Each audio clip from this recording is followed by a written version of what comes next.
여호와는 나의 목자시니 내게 부족함이 없다고 우리가 지난 3주 동안 그 말씀을 가지고 나누었었습니다. 우리가 이 땅을 살아가면서 힘들게 살아가는 이유 중에 하나가 이 여호와는 나의 목자라고 하는 것을 우리가 온전히 믿고 살아가지 못하기 때문입니다. 힘들 때는 여호와의 나의 목자라고 우리가 외치지만 정작 결정적인 순간에, 중요한 순간에는 내 자신을 믿고 살아갈 때가 너무나도 많다는 겁니다. 다윗은 그의 인생을 살면서 고백합니다. 내 인생을 다 살아보니 내 인생의 참된 주인은 난 줄 알았더니 그게 아니라는 거죠. 여호와께서 내 목자가 되시고 내 인생의 참된 주인은 여호와 하나님이시라는 것입니다.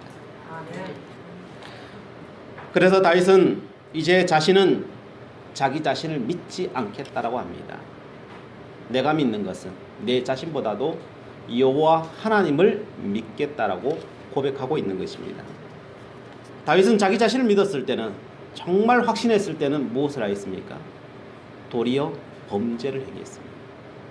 더 잘 살 수 있을 것 같았었는데 더 잘 사는 것이 아니라 또한 범죄의 길로 자신이 들어가는 것을 보면서 참된 주인은, 내 주인은 여호와 하나님일 때 우리가 바르게 살아갈 수 있구나라고 하는 것을 깨닫게 되었습니다.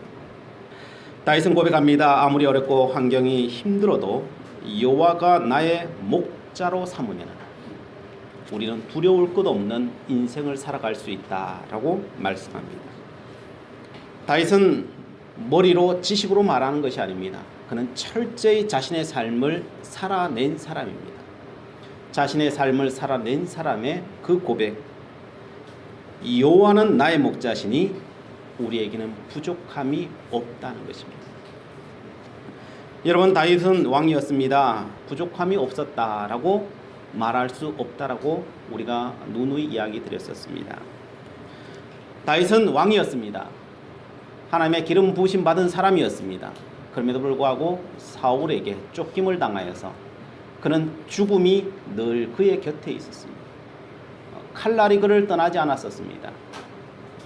또한 왕이 된 뒤에도 자기를 시기하는 사람들이 그를 항상 노렸고 자기 아들조차도 자기 자신을 노리고 있는 그런 형국을 맞이했던 사람. 다윗은 기름 부음 받고 난 이후에 죽을 때까지 그 칼이 그 옆을 떠나지 않았습니다. 그 고난 가운데 살았음에도 불구하고 그가 두 다리 뻗고 잘 수 있었던 이유, 도망 다니면서도 그 동굴 속에서도 두 다리를 뻗고 잘 수 있었던 것은 여호와는 나의 목자가 되셨기 때문에 나는 두 다리 뻗고 잘 수 있었다는 거예요. 그 죽음의 위협 속에서도 여호와 하나님께서 자기를 지키셨다는 것을 수많은 증거들을 통하여서 그는 고백할 수밖에 없었습니다. 내 인생을 내가 사는 것이 아니라 여호와 하나님께서 살게 하시는구나. 그것을 깨닫게 되었습니다. 이 땅은 사단이 우는 사자처럼 우리를 삼키려고 달려드는 세상입니다. 우리가 다 사단의 세력을 다 본다면요, 우리는 두려워서 살 수 없을 것입니다. 그러나 그 사단을 에워싸고 있는 분은 여호와 하나님이신 줄 믿으시기 바랍니다. 엘리사 시대였습니다. 엘리사 시대에 가장 힘들었던 것 중에 하나가 바로 그 옆에 있었던 아람 나라가 이스라엘 땅을 노리고 있었던 것. 그것이 정말 어려웠습니다. 항상 국지전을 벌였어요. 그래서 와서 계속 군사를 보내는 거예요. 그래서 굉장히 괴로워요. 한 번도 마음 놓고 살 수가 없는 거예요. 그래서 하나님 앞에 기도하는 거죠. 하나님, 저 아람 나라 때문에 힘들어 죽겠습니다. 그랬더니 하나님께서 엘리야를 통하여서 말씀을 합니다. 저 아람 나라가 언제 쳐들어올지, 어떤 길목을 통하여서 쳐들어올지 다 알려줍니다. 누구에게요? 엘리사에게 알려줍니다. 엘리사는 그 하나님이 주신 말씀을 가지고 왕에게 찾아갑니다. 왕은 사실 그 당시 하나님을 잘 안 믿던 사람이에요. 그럼에도 불구하고 죽을 형편이 되니까요, 그 말을 믿는 거예요. 그리고 군사를 주는 거예요. 그리고 그 길목에 가서 정말 그런지 안 그런지 길목을 가서 한번 지키고 있어봐라 라고 이야기하는 거죠. 그래서 그 길목에 가서 지키고 있었더니 정말 그 시간이 되어서 그 장소로 아람 군대가 쳐들어오는 거예요. 그래서 쉽게 격퇴해 버리는 거죠. 그것이 한두 번이 아니에요. 여러 번 그런 일들이 계속 일어나는 겁니다. 그러자 아람 나라에서 난리가 난 거예요. 이것은 분명히 우리 안에 스파이가 있다. 스파이를 잡아내라. 난리가 난 겁니다.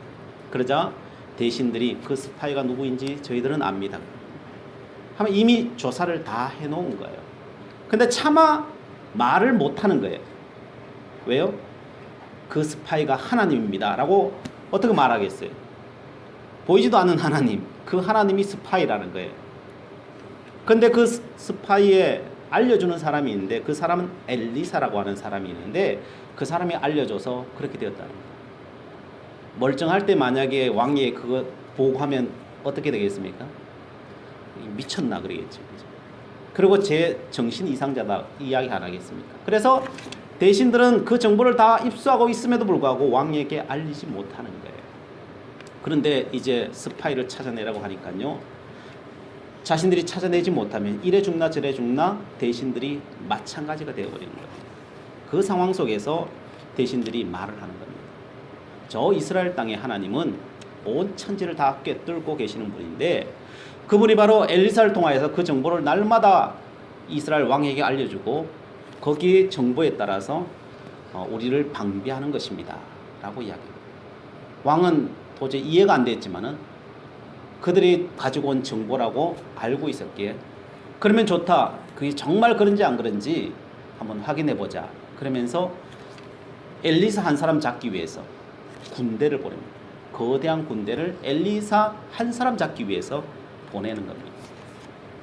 그게 도단성이죠. 그 종 사왕 게하시가 아침에 일어나 보니까 자기 집 주변으로 그 산을 온통 맥격을 해서 아람 군대가 진을 치고 있는 모습을 너무나도 겁이 나서 헐레벌떡 다시 들어와서 엘리사에게 알립니다. 지금 아람 군대가 우리 집을 뺑 둘려서 그것도 몇 겹이나 되도록 무장한 군인들이 우리를 죽이고자 지금 진을 치고 있습니다. 그런데 엘리사는 너무나도 당연한 것처럼 그러냐 두려워하지 말라는 거예요. 아니 두려워하지 않게 생겼습니까? 이런 상황에서 어떻게 그렇게 조용할 수 있습니까?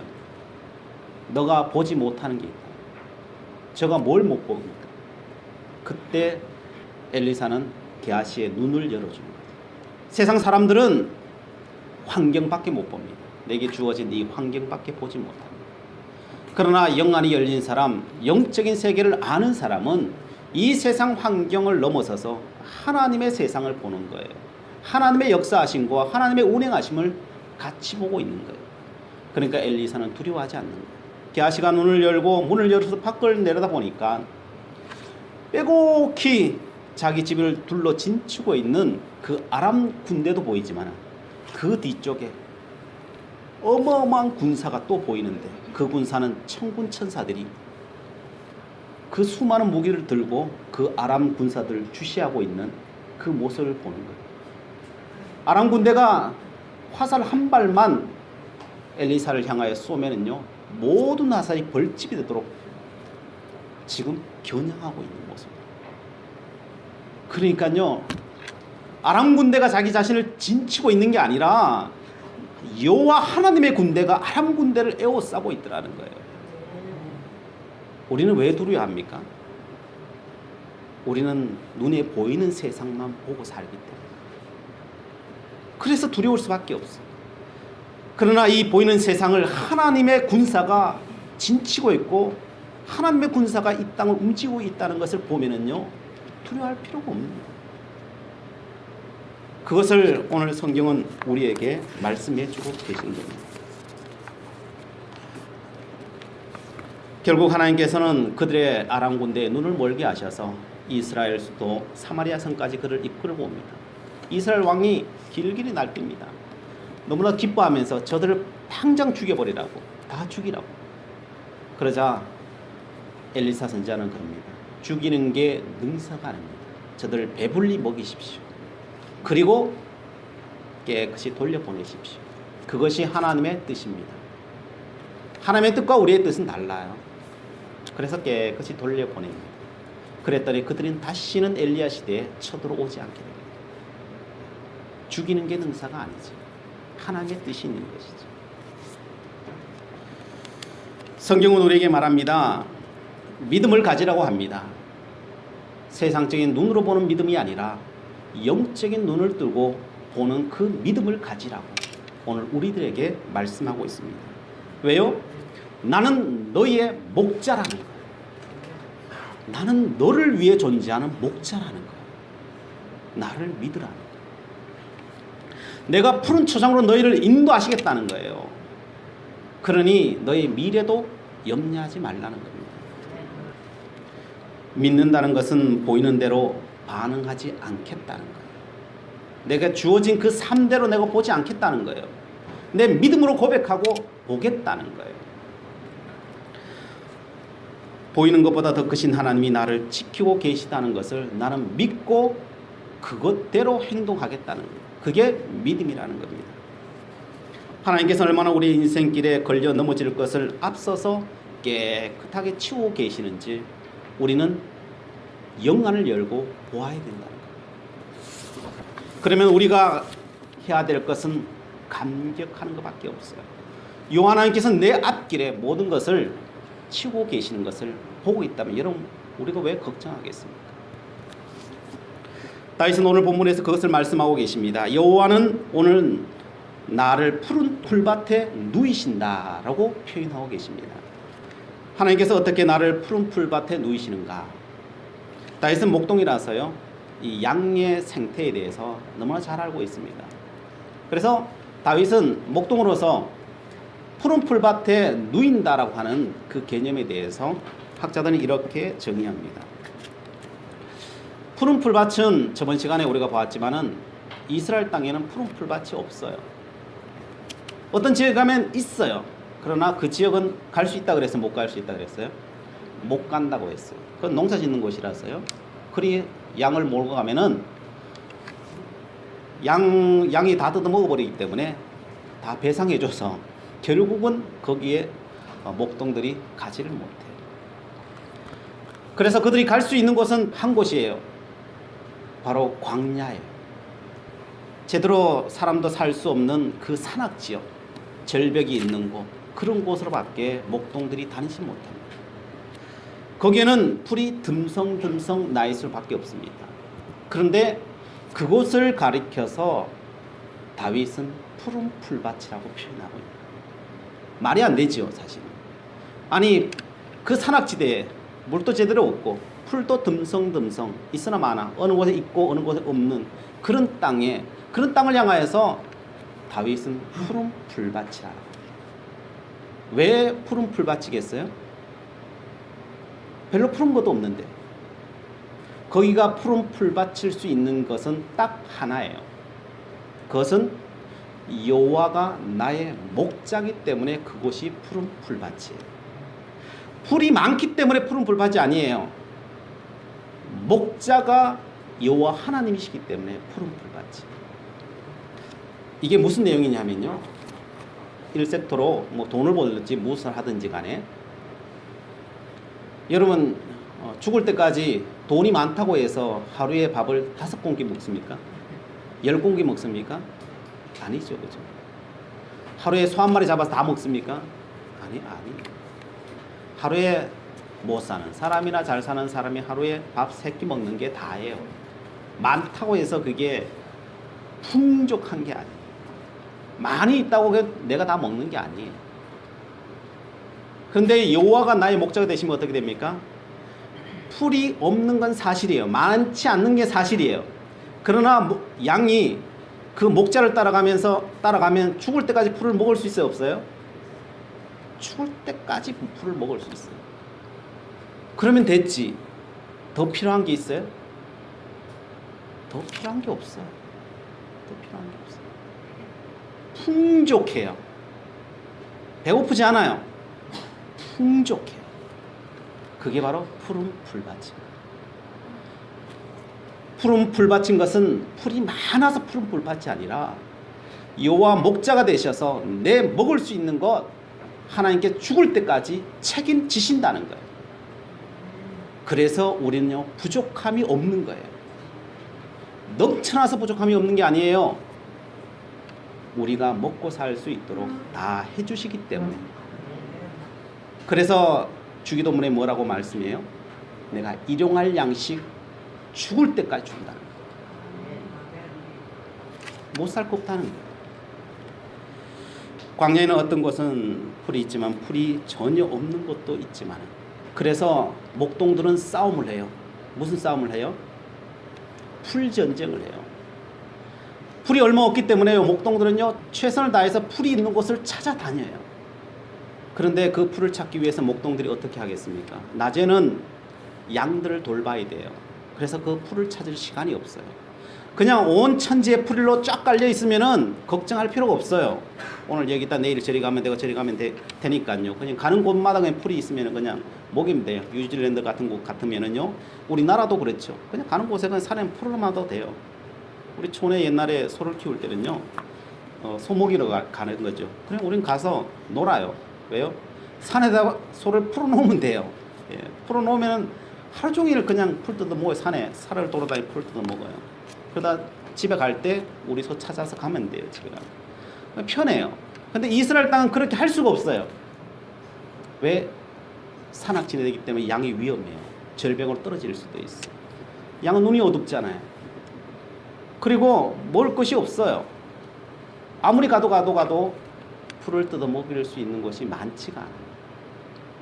자는 낮에는 그 양들을 치고요, 저녁이 되면은 가둘 수 있는 공간에 가두어 놓고요, 저녁이 지기 전에 떠나는 거예요. 뭘 하러요? 목초지 찾으러. 그나마 남아있는 새싹이 있는 곳에, 그것을 목초지를 찾아 밤에 떠나는 거예요. 찾지 못하면 횃불을 켜고라도 밤새 풀이 어디 있는가 찾으러 가는 거예요. 밤 10시, 11시가 되면은 그때서야 찾으면은 막 기뻐하면서 그리고 우리로 돌아오는 거예요. 그래 피곤한 몸을 이끌고 그 양들 사이에서 잠을 자는 거예요. 그리고 아침이 되면은 다른 목동들이 그것을 차지할까 싶어서 그 양들을 몰고 막 달려가는 거예요. 해가 뜨자마자 달려가는 거죠. 그리고 자기 양들만 있다는 걸 알면요, 거기에 풀어놓고 그리고 즐거워하고 기뻐하는 거예요. 그게 바로 목동이에요. 목자예요. 목자. 우리가 부족함이 없는 이유는요, 여호와 하나님께서는 우리가 알지 못하는 사이에 바로 그 일을 모두 행하시기 때문입니다. 양이 그걸 알겠어요? 양이 몰라요. 눈이 어두워서요, 목자가 한 10m만 어디 가버리면요, 목자가 어딘지 몰라요. 목소리는 알지만요, 어디를 가도 어디를 가는지도 몰라요. 그리고 목자가 어디를 가는데 그 멀리까지 그 밤새 돌아다니는지 자기를 위해서 몰라요. 양은 몰라요. 그러나 그 아침이 되면은 풀이 있으면은 여기도 풀이 있네, 저기도 풀이 있네, 날마다 풀이 있네 그러면서 뜯어먹기만 할 줄 알지, 이 풀이 어떻게 내 앞에 왔는지를 몰라요. 몰라요. 그게 양이에요. 성경은 우리를 두고 뭐라고 말합니까? 우리는 다 양 같아서. 이사야 50장 말씀이죠. 각기 제 길로 갔고. 우리는 그 목자가 어떻게 하는지, 어떻게 내 앞에 그 조그마한 풀이지만 그 풀이 있는지, 먹고 살 수 있을 정도로 해 주었는지 아무것도 모르고 그냥 그것이 다인 줄 알고, 보이는 것이 다인 줄 알고 살아가는 것이 우리들이에요. 그런데 그런 우리들을 향하여서 목자가 원망할까요? 원망합니다. 죄인된 우리들이 그 예수님을 잡아 죽이려고 했지만 주님은 도살장에 끌려가는 양과 같아서 그냥 끌려가셔요. 거기다 가타부타 말을 하지 않습니다. 그리고 십자가에 달리셔서 우리를 위해서 피 흘려 죽으시는데 우리들 향하여서 무슨 말씀을 하셨습니까? 하나님, 저들이 하는 짓이 무엇인지 알지 못합니다. 저들이 알지 못해서 저러고 있는 것이니까, 저들은 다 양이라서 몰라서 저러니까 하나님 저들을 용서해 주시옵소서. 그게 주님의 말씀입니다. 그냥 용서해 달라. 저들이 몰라서 그렇다. 다 알면은, 영안이 열려서 다 본다면은 저러겠습니까? 몰라서 그렇다. 목자 되시는 주님께서는 우리에게 하신 말씀입니다. 이 말씀은 바로 예수님이 이 땅에 오시기 전 700년 전에 우리에게 하신 말씀입니다. 우리는 다 그 예수님이 오더라도 알지 못하고 깨닫지 못하고 각기 제 길로 갈 것이라고, 그 예수님을 십자가에 못 박혀 죽일 것이라고 700년 전에 예언된 말씀입니다. 그런데 그것을 다 아시고도 주님께서 우리를 위해서, 양 되신 우리를 위해서, 우리의 목자가 되시기 위해서 이 땅에 오시고 십자가에 달리시고 우리의 모든 죄와 허물을 위해서 우리를 위해서 죽어주셨습니다. 그리고 우리는 푸른 풀밭에 누이신다고 말합니다. 풀밭에 누이시는데요, 이 누이신다는 것은 우리가 생각하기에는 쉽게 생각하지만요, 실질적으로는 쉬운 일이 아니에요. 그냥 양들은요, 양들의 습성 중에 하나가 뭐냐면요, 풀을 막 먹으면 배가 꽉 차잖아요. 그러면 뭘 해요? 눕고 싶어요. 사람이나 우리는 양이나 똑같죠, 그죠? 많이 먹으면 피곤해요. 피곤하면 눕고 싶어요. 그냥 누워요. 근데 비탈 짓는데 양들이 누우면 어떻게 될까요? 뒤집어져요, 이게. 그냥 평평한 지역은 좀 괜찮아요. 그런데 잘못 놓다 보면은 양들이 이게 우둔하거든요. 이게 민첩하지 않아요. 우둔하다 보니까 하다가 넘어져요. 넘어지면은 양들이 잘 못 일어나요.